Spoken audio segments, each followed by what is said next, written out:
Hello everyone and welcome in my YouTube channel. So आज की इस वीडियो में हम बात करेंगे जावास्क्रिप्ट फंक्शंस के बारे में। एंड आज की इस वीडियो में हम ये देखने वाले हैं कि जावास्क्रिप्ट में हम फंक्शंस को क्यों क्रिएट करते हैं और इनको क्रिएट करने का क्या तरीकाकार है। सो देखने के लिए चलते हैं स्क्रीन की तरफ। So let's have a look on my screen and let's begin.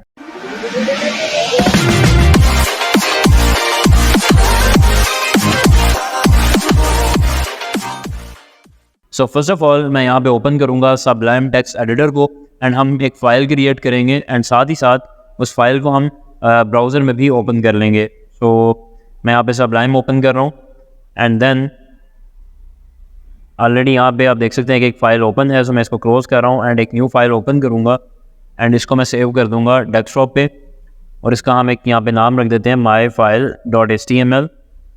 I think कि वहाँ पे ऑलरेडी इस नाम से एक फ़ाइल पड़ी है। सो मैं इसको सिंपली रिप्लेस करने वाला हूँ एंड इस फाइल को हम ब्राउज़र में भी ओपन कर लेते हैं एंड साथ ही साथ जो हमारा HTML का बेसिक सिंटैक्स है हम वो भी लिख लेंगे एंड उसके अलावा जो हमारे स्क्रिप्ट के टैग्स हैं हम उनको भी यहाँ पे ओपन कर लेते हैं। सो मैं यहाँ पे स्क्रिप्ट लिखूँगा and then I will press tab button and then you can see here कि स्क्रिप्ट का टैग जो है वो क्लोज हो चुका है। सो आज जैसा कि हम बात करने वाले हैं जावास्क्रिप्ट में फंक्शंस के बारे में। सो फर्स्ट ऑफ ऑल हमें इस चीज़ का पता होना चाहिए कि फंक्शंस बेसिकली होते क्या हैं, यहाँ हम इनका यूज़ क्यों करते हैं। तो मान लें कि आप अपना कोड लिख रहे हैं और कोड के अंदर बहुत सारी लाइंस हैं। जस्ट लाइक मैं यहाँ पे फॉर एग्जांपल कि 1000 लाइंस का कोड है या 100 लाइंस का कोड है और उस कोड को आपको दोबारा से लिखना है। मतलब जो आपने कोड लिखा उसमें से एक पार्टिकुलर सेक्शन आप बोल लें या पूरा का पूरा जो कोड है वो आपको रिपीट करना है। तो बजाय इसके कि वो 100 लाइंस जो आप ऑलरेडी लिख चुके हैं उनको आप रिपीट करें, आप उनको एक फंक्शन के अंदर इनक्लोज कर देते हैं एंड फिर आप उस फंक्शन को हर जगह पे कॉल करते हैं जहाँ पे भी आपको चाहिए होता है। तो उससे क्या होता है कि हमारा जो कोड है वो हमें कम लिखना पड़ता है, इतना ज़्यादा लेंथी हमारा कोड नहीं होता और हमारा जो कोड है दूसरे नंबर पे वो रीयूजेबल बन जाता है। मतलब हम उसको बार बार यूज़ कर सकते हैं। सो देखते हैं कि किस तरीके से हम एक फ़ंक्शन क्रिएट कर सकते हैं एंड फंक्शन का क्या फ़ायदा है। तो for example first of all मैं आपको फंक्शन का जो सिंटैक्स है वो बताने वाला हूँ। सो मैं यहाँ पर लिखूँगा फंक्शन एंड फंक्शन का जो कीवर्ड है ये लिखने के बाद हम उस फंक्शन का नाम लिखेंगे, जो भी फंक्शन का नाम होगा। सो मैं यहाँ पे लिख देता हूँ टेस्टिंग। ये बेसिकली फंक्शन का नाम आ गया। इसके बाद हम यहाँ पे ब्रैकेट्स ऑन करेंगे एंड देन इसके बाद इनको बेसिकली हम यहाँ पे इन ब्रैकेट्स के अंदर हम पैरामीटर्स ऐड करते हैं और पैरामीटर्स ऐड करने के लिए इनको यूज़ किया जाता है। अब पैरामीटर्स क्या होते हैं वो समझने के लिए हम एक और वीडियो बना लेंगे। सो नेक्स्ट वीडियो में हम बात करने वाले हैं पैरामीटर्स के बारे में कि फंक्शंस के अंदर हम पैरामीटर्स को किस तरीके से यूज़ करते हैं। सो अभी के लिए आपने ये देखा कि फंक्शन मैंने सिंपली क्रिएट किया और किस तरीके से किया कि यहाँ पे मैंने एक कीवर्ड लिखा फंक्शन, फिर उसके बाद उसका नाम आ गया और नाम देने के लिए अगेन वही रूल्स हैं जो आप जैसा एक वेरिएबल एक क्रिएट करते हैं तो उसका नाम देने के लिए जो रूल्स होते हैं वही रूल्स यहाँ पे आपको रखते हैं। जस्ट लाइक आप इसके स्टार्टिंग में यहाँ पे 1 या 2 नहीं लिख सकते, मतलब कोई भी जो नंबर है वो यहाँ पे आप ऐड नहीं कर सकते। इसी तरीके से अगर आप कोई सिंबल ऐड करना चाहते हैं तो वो आप स्टार्टिंग में नहीं कर सकते, ना ही आप सेंटर में कर सकते हैं, जबकि अगर आपने नंबर ऐड करना है तो आप बाद में कर सकते हैं। तो ये सारे रूल्स वही हैं जो हमने वेरिएबल बनाते हुए भी देखे थे। तो आई थिंक कि मुझे इसको दोबारा से रिपीट नहीं करना चाहिए, आपको ऑलरेडी पता होंगे। तो वही वाले जो तमाम रूल्स हैं वो फंक्शन का नाम रखने के लिए हम यूज़ करते हैं। अब बात आ जाती है कि फंक्शन के अंदर ये जो 2 ब्रैकेट्स आ रही हैं इसके अंदर हमने क्या लिखना है। तो बेसिकली इसके अंदर हम लिखते हैं हमारा जो कोड होता है जिसको हम एक फंक्शन के अंदर इनक्लोज करना चाहते हैं या उसको हम एक फंक्शन में रखना चाहते हैं ताकि हम उसको बार बार यूज़ कर सके। सो फर्स्ट ऑफ ऑल आपने देखा इन 2 ब्रैकेट्स का मैंने आपको बताया कि यहाँ पे आप पैरामीटर्स डालेंगे, लेकिन पैरामीटर्स क्या होते हैं, जैसे लाइक मैं यहाँ पे पैरामीटर 1 रख देता हूँ, ए मैं कोमा डाल के यहाँ पे बी रख देता हूँ। इस तरीके से आप यहाँ पे पैरामीटर्स पास कर सकते हैं। आप पैरामीटर्स को as a sense of variable ही ले सकते हैं, लेकिन स्टिल इसको हम नेक्स्ट लेक्चर में कवर करने वाले हैं कि पैरामीटर्स क्या होते हैं और इनका आप यूज़ किस तरीके से कर सकते हैं। सो अभी के लिए हम बात करेंगे एक सिंपल फंक्शन की और फंक्शन को फर्स्ट ऑफ ऑल मैं यहाँ से रिमूव कर रहा हूँ और सिंपली मैं यहाँ पे कुछ लाइन ऑफ कोड लिखने वाला हूँ। सो फर्स्ट ऑफ ऑल मैं यहाँ पे लिखूँगा डॉक्यूमेंट डॉट राइट कर दो हेलो वर्ल्ड। देन मैं यहाँ पे डॉक्यूमेंट डॉट राइट लिख दूँगा BR। फिर मैं यहाँ पे लिख देता हूँ document dot right good morning. Save किया। सो आप देख सकते हैं कि अभी ये 3 लाइंस का कोड है जो मैंने यहाँ पे लिखा। फर्स्ट ऑफ ऑल मैं यहाँ पे प्रिंट करवा रहा हूँ हेलो वर्ल्ड। सेकंड लाइन के अंदर अगर आप देखेंगे तो मैं एक BR प्रिंट करवा रहा हूँ, मतलब कि लाइन ब्रेक। और थर्ड लाइन के ऊपर मैं यहाँ पे गुड मॉर्निंग जो है वो प्रिंट करवा रहा हूँ। सो सिंपली हम ऐसा करते हैं कि इसको यहाँ पे आके रिफ्रेश करेंगे एंड देखते हैं कि ये क्या प्रिंट करता है। सो यू कैन सी हियर, इसको मैं थोड़ा जूम कर लेता हूँ। सो यू कैन सी हियर कि सिंपली हेलो वर्ल्ड प्रिंट उसने किया, उसके बाद उसने एक लाइन ब्रेक ऐड कर दी, और लाइन ब्रेक ऐड करने के बाद उसने यहाँ पे प्रिंट कर दिया गुड मॉर्निंग। सो हमने सिंपली ये वाला कोड यहाँ पे लिख दिया। अब फ़र्ज़ करें कि यही वाला कोड मुझे दोबारा से लिखना है इसी बेसिकली फ़ाइल के अंदर, तो मैं क्या करूँगा, मैं इसको यहाँ से कॉपी करूँगा। कॉपी करने के बाद मैं यहाँ पे इसको पेस्ट करूँगा। एक और दफ़ा मैंने यहाँ पे लिख दिया।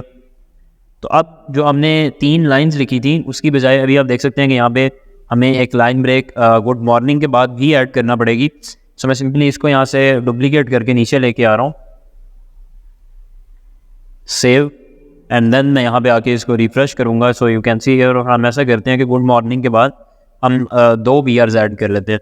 सो अब आपने देखा कि अगर मैं इसमें चेंज कर रहा हूँ तो मुझे चेंजिंग यहाँ पे भी करनी पड़ रही है। मतलब आपने जो डुप्लीकेट कोड किया था दोनों जगह पे आपको चेंज करना पड़ रहा है, सिर्फ एक जगह पे आपको चेंज नहीं करना पड़ रहा है। इसी तरह अब फ़र्ज़ करें कि मुझे 3 दफ़ा लिखना है, तो मैं फिर से, अब ये 3 लाइन्स नहीं रही, अब ये 5 लाइन्स हो चुकी हैं, तो मुझे इन पाँचों की पाँचों लाइन्स को कॉपी करना पड़ेगा, फिर दोबारा से पेस्ट करूँगा, फिर दोबारा से पेस्ट करूँगा, फिर दोबारा से पेस्ट करूँगा।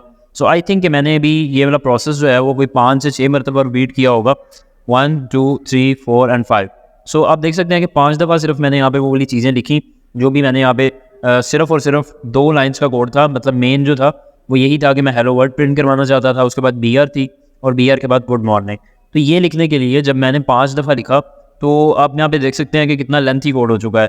तकरीबन एक दफ़ा लिखने के लिए आपको 5 लाइन्स का कोड लिखना पड़ रहा है। तो 5 दफ़ा लिखने के लिए आप यहाँ पे देख सकते हैं कि तकरीबन 25 से 26 लाइन्स का जो कोड है वो ऐड हो चुका है। तो इस सिनेरियो से बचने के लिए काम आते हैं फंक्शंस।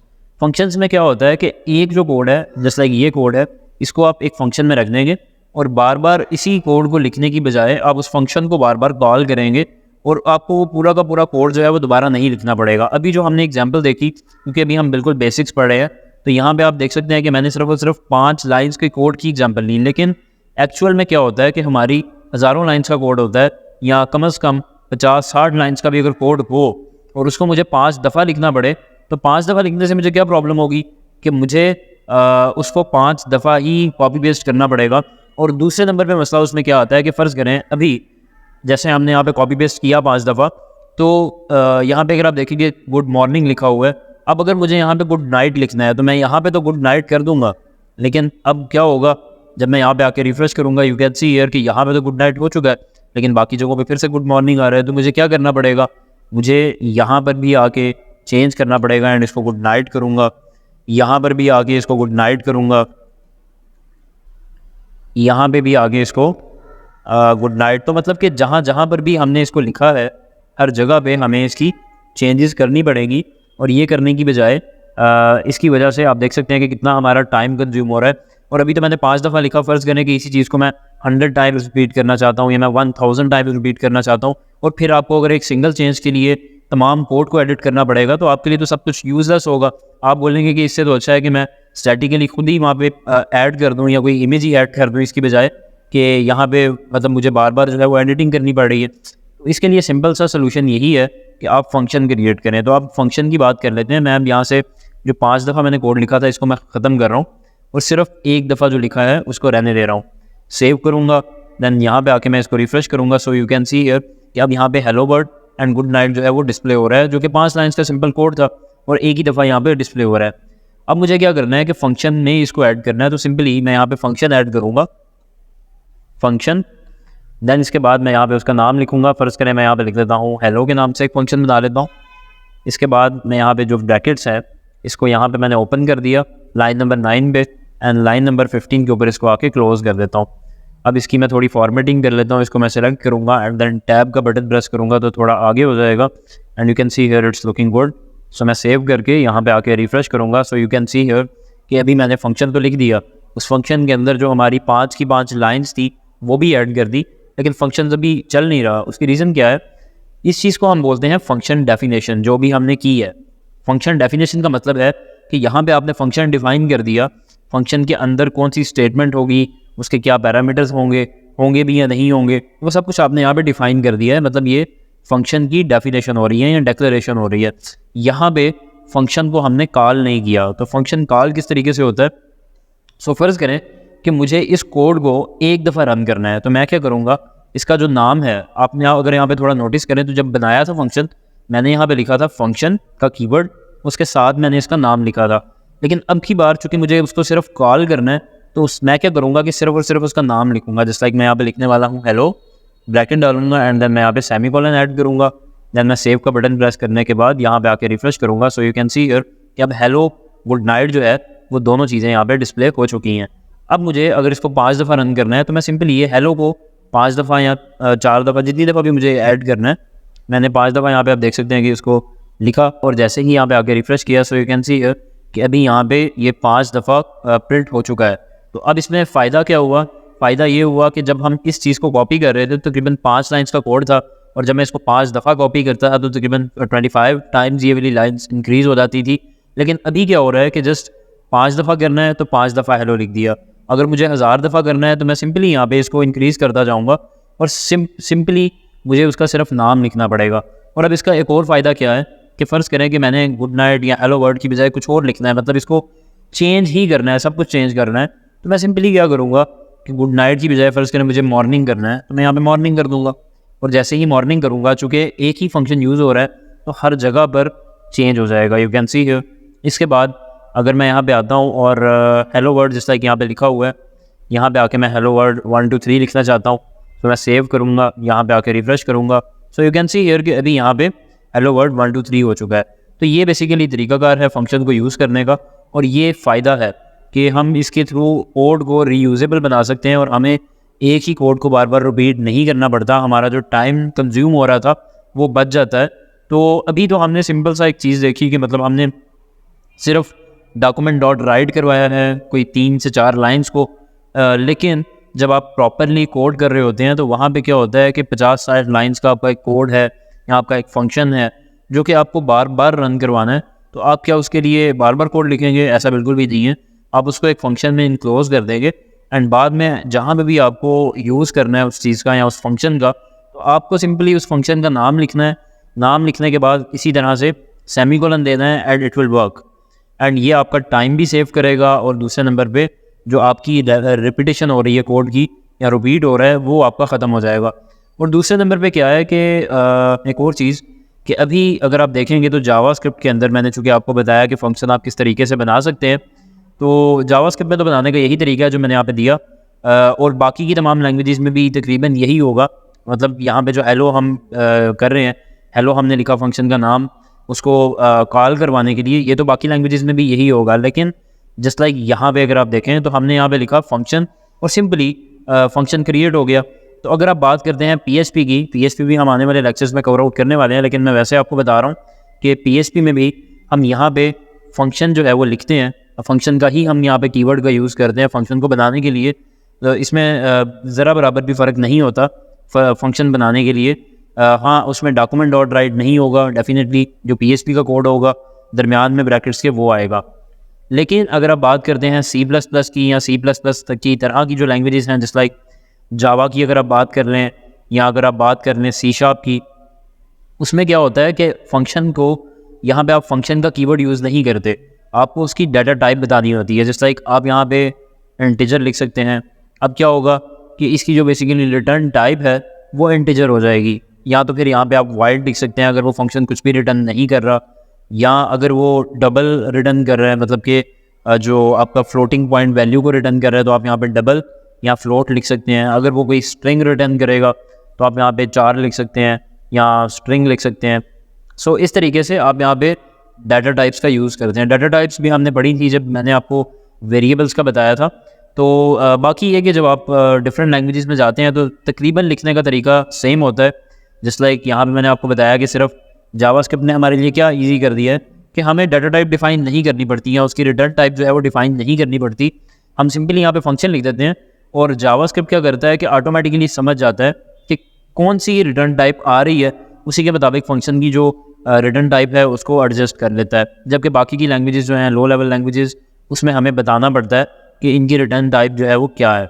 तो ये कि तमाम लैंग्वेजेस में तकरीबन लिखने का तरीका एक ही होता है, लेकिन ये कि इसमें थोड़ी बहुत सिर्फ चेंजेस होंगी। जस्ट लाइक यहाँ पे फंक्शन है और बाकी की लैंग्वेजेस में यहाँ पे डाटा टाइप आएगी। बिल्कुल इसी तरह से जिस तरह आपने वेरिएबल बनाने सीखे थे, और वेरिएबल्स के अंदर क्या था कि वेरिएबल बनाने के लिए C++ वगैरह में तो हम इंटीजर, फ्लोट या उसकी डाटा टाइप का यूज़ करते थे, लेकिन जावास्क्रिप्ट के अंदर हम सिंपली क्या करते हैं कि var का कीवर्ड लिखते हैं और एक हम वेरिएबल बना देते हैं जो कि हमने नाम उसका रखना होता है। तो इस तरीके से हम वेरिएबल बना सकते हैं। बिल्कुल उसी तरीके से फंक्शन भी हम जब क्रिएट करते हैं तो सिंपली हमें फंक्शन यहाँ पे लिखना है और ऑटोमेटिकली ये गेट कर लेगा कि उसकी रिटर्न टाइप क्या होनी चाहिए। ये आपको जावास्क्रिप्ट में बेनिफिट मिल जाता है। सो उम्मीद करता हूँ कि फंक्शंस की आपको समझ लग गई होगी कि जावास्क्रिप्ट में हम फंक्शंस किस तरह से बना सकते हैं और इनको हम क्यों यूज़ करते हैं। सो नेक्स्ट आने वाली वीडियो में हम बात करने वाले हैं फंक्शंस विद पैरामीटर्स के बारे में। जैसा कि मैंने आपको बताया कि यहाँ पे हम पैरामीटर्स का यूज़ करते हैं। सो हम देखेंगे कि पैरामीटर्स हम क्यों यूज़ करते हैं और इनका क्या फ़ायदा है या हम इनको क्यों यूज़ करते हैं। तो आने वाली वीडियो में हम बात करेंगे पैरामीटर्स के बारे में, और उसके साथ साथ हम रिटर्न टाइप के भी बारे में बात करने वाले हैं कि फंक्शन से हम कुछ रिटर्न किस तरीके से करवा सकते हैं। सो उम्मीद करता हूँ कि ये वाली वीडियो आपको अच्छी लगी होगी। सो अगर आपको वीडियो अच्छी लगी तो आप इसको लाइक करें एंड चैनल को सब्सक्राइब करें। सो मिलते हैं नेक्स्ट वीडियो में। थैंक यू, अल्लाह हाफिज़।